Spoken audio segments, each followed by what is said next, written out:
Hello friends, তো তোমাদেরকে তো আগের ভিডিওতে বলেইছিলাম আমাদের আছে একটা বিয়ে বাড়ির নেমন্তন্ন। দেখো এখানটা আমি খুব তাড়াহুড়ো করে রেডি হয়েছিলাম, কারণ আমি রেডি হওয়ার আগে আমার দিদি বৌদি ওদের সবাইকে রেডি করিয়েছিলাম, তাই তাড়াহুড়োর মধ্যে ভিডিওটা আগে শুরু করতে পারিনি। দেখো তারপরে আমরা ভ্যানে করে বিয়ে বাড়ি চলে আসলাম, কারণ আমাদের বাড়ি থেকে বিয়ে বাড়ির ডিস্টেন্স ছিল মাত্র হেঁটে আসলে 10 মিনিট। তারপরেও আমরা ভ্যানে এসেছিলাম। আর তারপরে দেখো আমরা ভেতরে ঢুকে যাচ্ছি, আর এত ভিড় ছিল যে ভিডিও অন করে ভেতরে ঢোকা যাচ্ছিল না। আর এই যে হচ্ছে আমাদের আজকের ব্রাইড, এ হচ্ছে আমার একটা পিসির মেয়ে। তো এই দিদিটারই আজকে বিয়ে ছিল। তারপর বাইরে এসে দেখি এখানটায় বিয়েও শুরু হয়ে গেছে, আর আমাদের নতুন জামাইবাবুকেও একটু দেখে নিলাম। আর তারপরে কিছুক্ষণ বিয়ে টিয়ে দেখলাম। আর এখানে দেখো আমার সাথে প্র্যাঙ্ক হয়ে গেছে। আমি ভেবেছিলাম ফটো তোলা হচ্ছে, কিন্তু লাস্টে দেখি না ভিডিও করছে। পর আমরা খেতে চলে গেলাম, আর এখানটায় দেখো খেতে গিয়ে খাওয়ার টেবিলেও বসে একটু ভিডিও করে নিলাম। আর খাওয়ার ভিডিওগুলো পরে আসছে।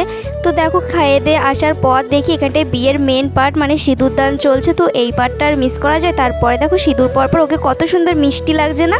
তো আজকের মতন ভিডিওটা এই অবধি, দেখা হচ্ছে নেক্সট ভিডিওতে। টাটা।